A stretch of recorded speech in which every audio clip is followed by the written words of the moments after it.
The Science of Getting Rich, by Wallace D. Wattles. Chapter 1, The Right to be Rich. Whatever may be said in praise of poverty, the fact remains that it is not possible to live a really complete or successful life unless one is rich.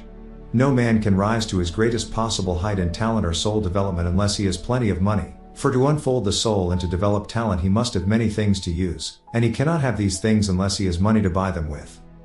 A man develops in mind, soul, and body by making use of things, and society is so organized that man must have money in order to become the possessor of things. Therefore, the basis of all advancement for man must be the science of getting rich. The object of all life is development, and everything that lives has an inalienable right to all the development it is capable of attaining. Man's right to life means his right to have the free and unrestricted use of all the things which may be necessary to his fullest mental, spiritual, and physical unfoldment. Or, in other words, his right to be rich. In this book, I shall not speak of riches in a figurative way. To be really rich does not mean to be satisfied or contented with a little. No man ought to be satisfied with a little if he is capable of using and enjoying more. The purpose of nature is the advancement and unfoldment of life, and every man should have all that can contribute to the power, elegance, beauty, and richness of life. To be content with less is sinful. The man who owns all he wants for the living of all the life he is capable of living is rich, and no man who has not plenty of money can have all he wants.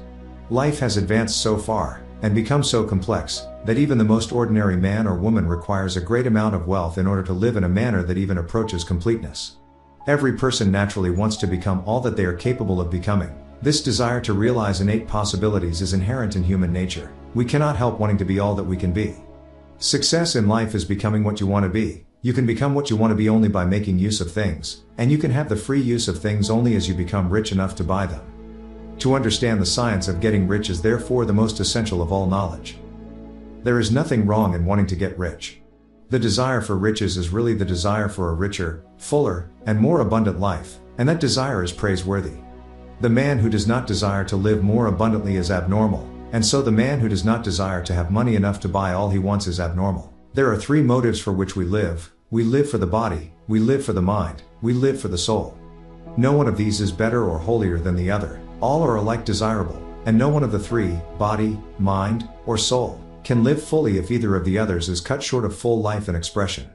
It is not right or noble to live only for the soul and deny mind or body, and it is wrong to live for the intellect and deny body or soul.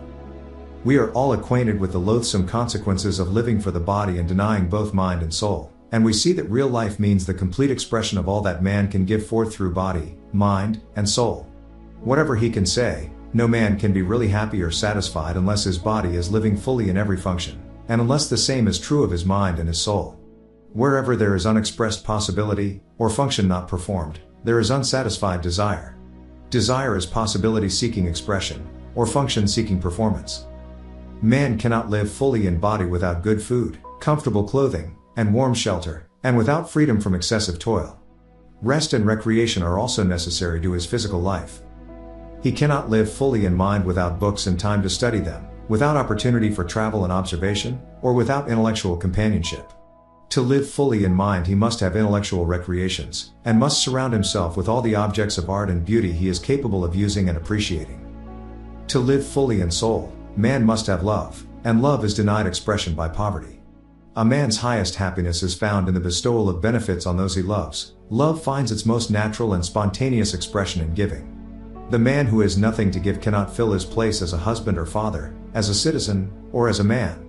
It is in the use of material things that a man finds full life for his body, develops his mind, and unfolds his soul.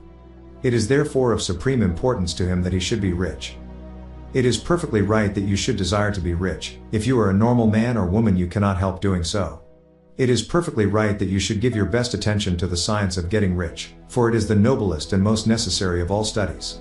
If you neglect this study, you are derelict in your duty to yourself, to God and humanity, for you can render to God and humanity no greater service than to make the most of yourself.